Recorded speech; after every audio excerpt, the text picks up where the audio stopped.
Hello everyone. वैसे student जो खासकर जामिया मिल इस्लामिया या फिर अलीगढ़ मुस्लिम सिटी में 2024 में जो भी स्टूडेंट एंट्रेंस एग्ज़ाम देने वाले हैं, आज हम फिर से जो डेली बेसिस पे हमारा जो एमसीक्यू सीरीज चल रहा है, इसको मॉक टेस्ट कह लीजिए, एमसीक्यू का सीरीज कह लीजिए, ये आज फिर से कंटिन्यू हो रहे हैं। पिछला जो वीडियो मैंने अपलोड करा था उसमें काफ़ी अच्छा आप लोग का रिस्पॉन्स रहा है और उस रिस्पॉन्स के बेस पे फिर से आज ये वीडियो अपलोड हो रहा है।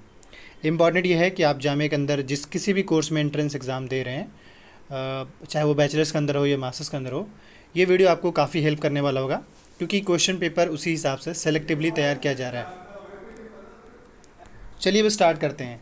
इससे पहले यानी जो कल मैंने वीडियो अपलोड किया था, मैंने ऐसा करा था कि आपके जो फरवरी मंथ का जो मंथली करंट अफेयर है हम वो लेकर चल रहे हैं। तो इससे पहले के 10 जो क्वेश्चन था वो टोटली फरवरी से था, मंथ से था, और अभी भी फिर से मैंने जो 10 क्वेश्चन लिया है वो फैब के मंथ से है, वो टोटली इंपॉर्टेंट है। हम ऐसा करेंगे, 6 मंथ का जो इंपॉर्टेंट करंट अफेयर होगा, क्वेश्चन होगा, वो हम आपको इस तरीके से जीके जीएस का जो सीरीज में वो हम करा देंगे। बाकी आप अपने साइड से भी करते जाइएगा। फिलहाल स्टार्ट करते हैं। क्वेश्चन नंबर 11 है क्योंकि इससे पहले मैंने 10 करा चुका था। चलिए स्टार्ट करते हैं। कह रहे हैं यहाँ पे कि दादा Saheb Phalke international film award 2024 इनमें से किस मूवी को मिला है, या बेस्ट मूवी का कह लीजिए, इनमें से किस मूवी को मिला है Dada Saheb Phalke international film award. Option 4 है सालार, जवान, 12 फेल, डंकी। इसका जो करेक्ट आंसर होगा वो ऑप्शन सी होगा, 12 फेल। अगर बेस्ट एक्टर के बारे में पूछा जाए तो शाहरुख खान का इसमें करेक्ट आंसर होगा, यानी दादा साहब फाल्के अवार्ड के ओर से। अब आते हैं अगले क्वेश्चन पे। नेक्स्ट क्वेश्चन यहाँ पे ये कह रहे हैं, नेशनल वोटर्स डे, आपको मालूम है कि अभी जनरल इलेक्शन, ये लोकसभा का इलेक्शन होने वाला है, तो मे भी आपसे ये सवाल पूछे जा सकते हैं। इसका जो करेक्ट आंसर होगा, यानी कि नेशनल वोटर्स डे कब मनाया जाता है देश के अंदर, तो वो करेक्ट आंसर होगा 25 जनवरी। Option B would be the correct answer. Next question पे आते हैं। अगला क्वेश्चन कह रहा है यहाँ पे कि world highest railway bridge has been constructed on which river, यानी वर्ल्ड का हाईएस्ट, सबसे ऊंचा कह लीजिए, रेलवे ब्रिज कहाँ, किस रिवर पे बनाया गया और कहाँ बनाया गया है। तो 4 ऑप्शन है, चेनाब, झेलम, रावी, सतलज। तो इसका जो करेक्ट आंसर होगा वो ऑप्शन ए होगा, चेनाब रिवर, जो कि जम्मू कश्मीर में है। ये जो ब्रिज है बेसिकली जम्मू टू कन्याकुमारी का जो रोडवे है वो कनेक्ट करता है। अब आते हैं, रेलवे जो का जो है कश्मीर से कन्याकुमारी का, उसको कनेक्ट करता है। अगले क्वेश्चन पे आते हैं। नेक्स्ट क्वेश्चन इंपॉर्टेंट है थोड़ा। कह रहा है the north eastern state to deliver water to every house under the Jal Jeevan scheme. देखिए, गवर्नमेंट ऑफ इंडिया कह ली, उसका एक स्कीम है जल जीवन स्कीम, जो कि मिनिस्ट्री की ओर से ये स्कीम चलाया गया है ऑल ओवर कंट्रीज़ के लिए। इसमें आपसे ये पूछा जा रहा है कि नॉर्थ ईस्ट का पहला कोई ऐसा स्टेट बताइए जहाँ पे 100% जो है वाटर का जो सप्लाई है वो कंप्लीट करा दे, मतलब हर घर में पानी पहुँच रहा है जल जीवन मिशन के तहत। तो इसका जो करेक्ट आंसर होगा वो ऑप्शन सी होगा, अरुणाचल प्रदेश। एक सवाल मैं आपसे पूछना चाहूँगा कि फर्स्ट स्टेट बताइए इंडिया का जहाँ जिसने सबसे पहले जल जीवन मिशन को अचीव किया है 100%। अगले क्वेश्चन पे आते हैं। यहाँ पे इंपॉर्टेंट है, कह रहे हैं how many people awarded for the Bharat Ratna award in the year 2024। अच्छा, यहाँ पे ये बाय मिस्टेक्स हो गया, सिर्फ भारत होगा। तो भारत रत्न 2024 में कितने लोगों को अवार्ड किया गया? इसका जो करेक्ट आंसर होगा वो ऑप्शन डी होगा, 5। अब वो 5 लोग कौन कौन से हैं, अगर आपको मालूम है तो कमेंट कीजिए, नहीं मालूम है तो मैं बताता हूँ। जैसे कि कर्पूरी ठाकुर, चौधरी चरण सिंह, पीवी नरसिम्हा राव, एस स्वामीनाथन और लाल कृष्ण आडवाणी। आप थोड़ा थोड़ा सबके बारे में आप डिटेल निकाल लीजिएगा, मे बी उससे भी पूछा जा सकता है। जैसे कर्पूरी ठाकुर के बारे में, चौधरी चरण सिंह कहाँ से हैं, पीवी नरसिम्हा राव या एस स्वामीनाथन, ये 4 जो मैं नाम ले रहा हूँ ये इंपॉर्टेंट है थोड़ा सा। अगले क्वेश्चन पे आते हैं। नेक्स्ट क्वेश्चन कह रहे हैं यहाँ पे first state of country to implement uniform civil code. Uniform civil code अभी वैसे भी चर्चा में था, तो यूनिफॉर्म सिविल कोड देश के अंदर कौन सा ऐसा स्टेट है जिसने सबसे पहले इम्प्लीमेंट किया है? 4 ऑप्शन है, बिहार, राजस्थान, उत्तराखंड और दिल्ली। करेक्ट आंसर इसका आपका उत्तराखंड होगा। हाँ, ये जो उत्तराखंड में यूसीसी जो लागू हुआ है वो आफ्टर इंडिपेंडेंस हुआ है। इंडिपेंडेंस से पहले जो है सबसे पहले गोवा में लॉन्च हुआ था। तो आप क्वेश्चन नोटिस करिएगा, यहाँ पे अभी क्वेश्चन के हिसाब से आपका Uttarakhand would be the correct answer होगा। नेक्स्ट क्वेश्चन पे आते हैं। अगला क्वेश्चन का रैंक ऑफ इंडिया इन हेल्सली पासपोर्ट इंडेक्स, यानी कि इंडिया का पासपोर्ट इंडेक्स रैंक क्या है हेंसले का। तो इसका जो करेक्ट आंसर होगा वो ऑप्शन बी होगा, 85। और इसमें रैंक फर्स्ट जो आया है, यानी बेस्ट पासपोर्ट कह लीजिए, रैंक जो फर्स्ट आया है वो आपका फ्रांस आया है।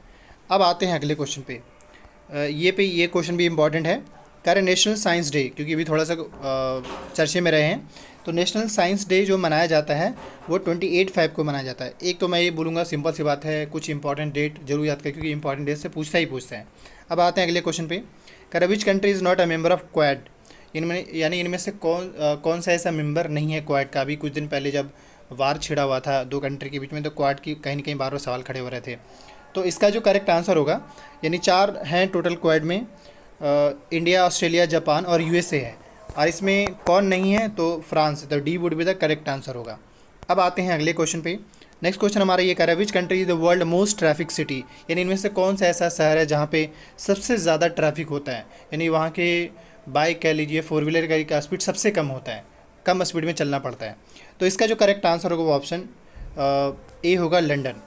सबसे बीजीएस सिटी के अंदर बात करें, सेकंड बीजीएस सिटी के बारे में बात करें तो बेंगलुरु का नाम आता है बीजीएस सिटी के बारे में। तो ये मैंने करंट अफेयर का पार्ट देखा। अब हम चलते हैं, अब यहाँ से हम ज्योग्राफी का सेक्शन स्टार्ट कर रहे हैं।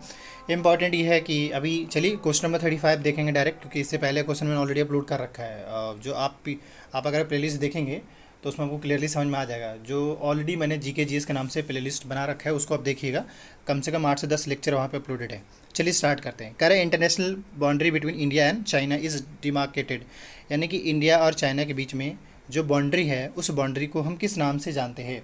इसका करेक्ट आंसर होगा ऑप्शन मैकमोहन, यानी कि बड़ा मोहन बने फिरते हो। तो जाहिर सी बात आपने कई बार देखा होगा चाइना मोहन का ही रोल करता है यहाँ पे, तो ए जो होगा वो आपका करेक्ट आंसर होगा। बाकी यह है कि दुरन लाइन, रेड क्लिफ लाइन किसके बीच में, आप कमेंट कीजिएगा, मैं आपसे पूछना चाहूँगा। अगले क्वेश्चन पे आते हैं। नेक्स्ट क्वेश्चन कह रहा है कि the new name of south west Africa, यानी साउथ वेस्ट अफ्रीका का नया नाम क्या है। हालांकि उतना इंपॉर्टेंट नहीं है, क्योंकि अलग बात है ज्योग्राफी से, but it depend on question. तो इसका जो करेक्ट आंसर होगा वो ऐसे सी होगा, जाहिर है। अगले क्वेश्चन पे आते हैं। कह रहे हैं यहाँ पे कि which of the following country is now known as Myanmar, इनमें से कौन सा ऐसा कंट्री है जिसको म्यांमार के नाम से जानते हैं। इसका करेक्ट आंसर होगा सी, बर्मा। अगले क्वेश्चन पे आते हैं। नेक्स्ट क्वेश्चन कह रहा है the Asian development bank has its head quarter, यानी कि एडीबी जिसका full form Asian development bank हो है, इसका हेड क्वार्टर कहाँ है वो आपसे पूछा जा रहा है।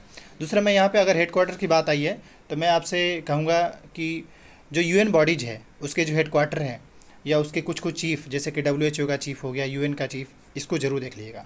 खैर 38 का करेक्ट आंसर जो आपका मनीला होगा, मनीला में है। अगले क्वेश्चन पे आते हैं, क्वेश्चन नंबर 39 पे। 39 ये कह रहा है कि the international date line passes through, यानी इंटरनेशनल डेट का जो लाइन है वो कहाँ से पास हुआ है इसमें से। तो इसका जो करेक्ट आंसर होगा वो ऑप्शन डी होगा, बेरिंग स्ट्रेट्स से लाइन से पास हुआ है। अगले क्वेश्चन पे आते हैं। नेक्स्ट क्वेश्चन ये कह रहा है कि the direction of ocean current is reverse with season, यानी कि ओशियन करेंट रिवर्स होते हैं किस सीजन में। यानी अब इसमें अगर हम इसका बात करें क्वेश्चन नंबर 40 का, तो करेक्ट आंसर इंडियन ओशियन में ये रिवर्स हो जाता है। अगले क्वेश्चन पे आते हैं। अगला क्वेश्चन थोड़ा सा इंपॉर्टेंट है। कह रहे काराकोरम हाईवे कनेक्ट, काराकोरम जो हाईवे है वो किसको कनेक्ट करता है। इसका करेक्ट आंसर होगा पाकिस्तान एंड चाइना।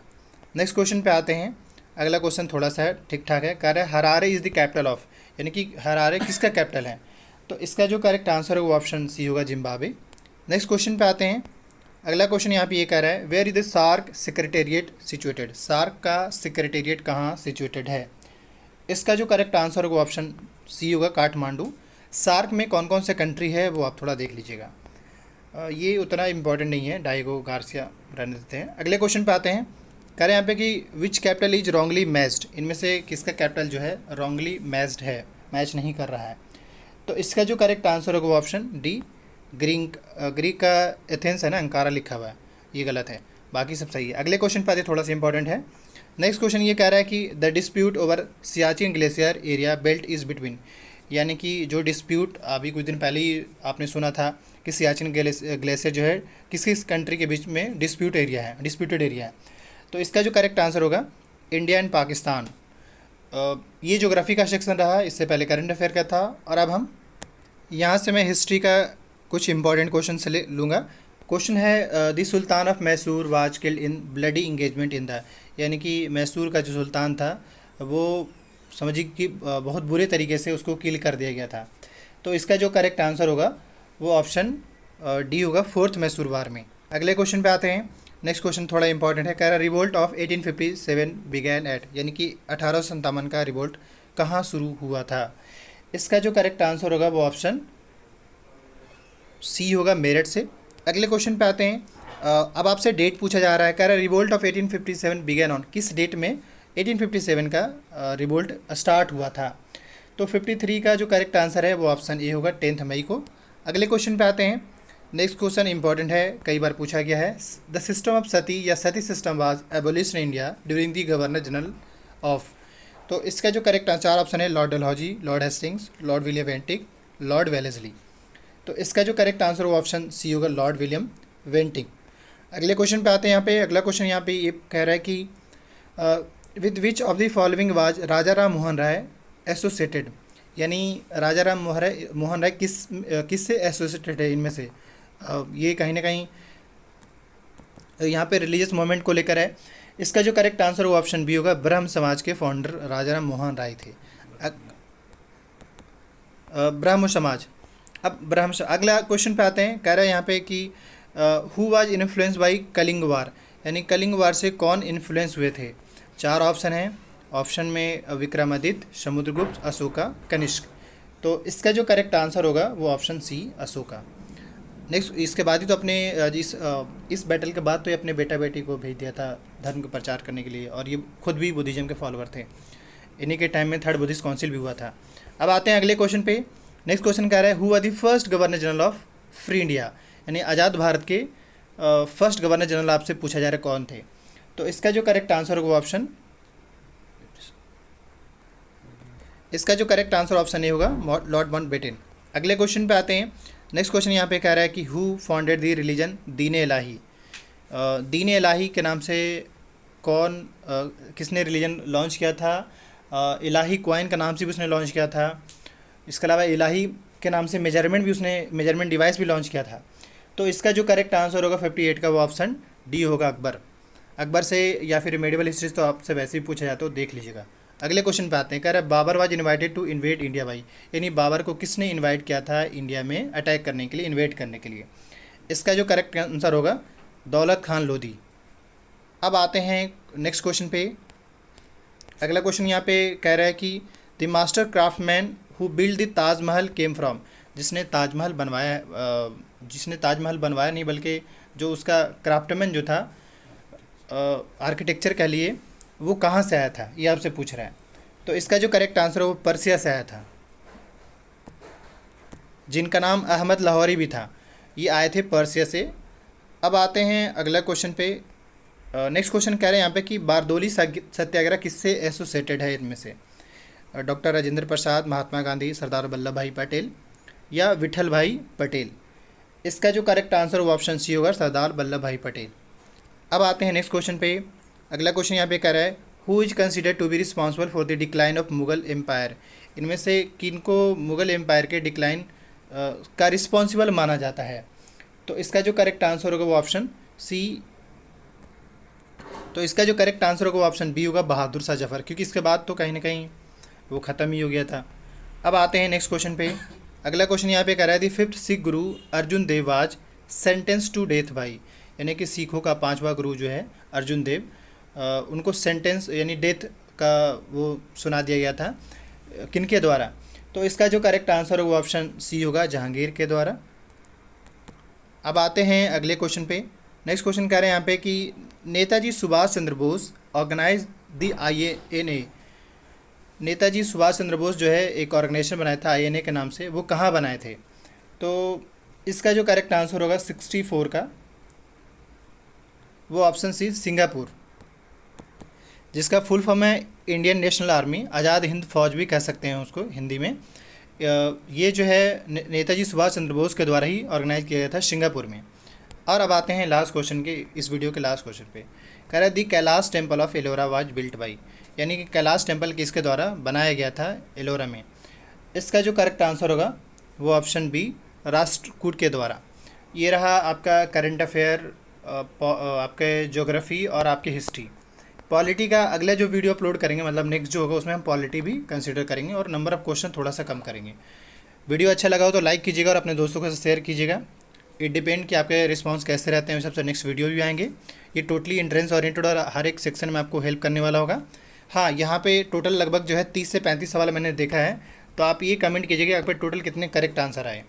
बाकी कोई भी डाउट्स क्वेरी होता है कमेंट कीजिए। हाँ, एंड में ये भी मैं बता दूँ कि स्टूडेंट के बिहाफ में अभी जो है फ्री इनिशिएटिव लिया गया है, जिसमें सिंपल सी बात है कि रजिस्ट्रेशन चार्ज पे करने के बाद आपको कंप्लीट हिस्ट्री का लेक्चर, कंप्लीट पॉलिटी का और करंट अफेयर का एक जगह पे आपको कंसोलिडेटेड फॉर्म में आपको करा दिया जाएगा। साथ ही उसमें कुछ मॉक टेस्ट भी रहेंगे या एमसीक्यू का सीरीज भी रहेगा, ये सारे जो उसमें मिलेंगे।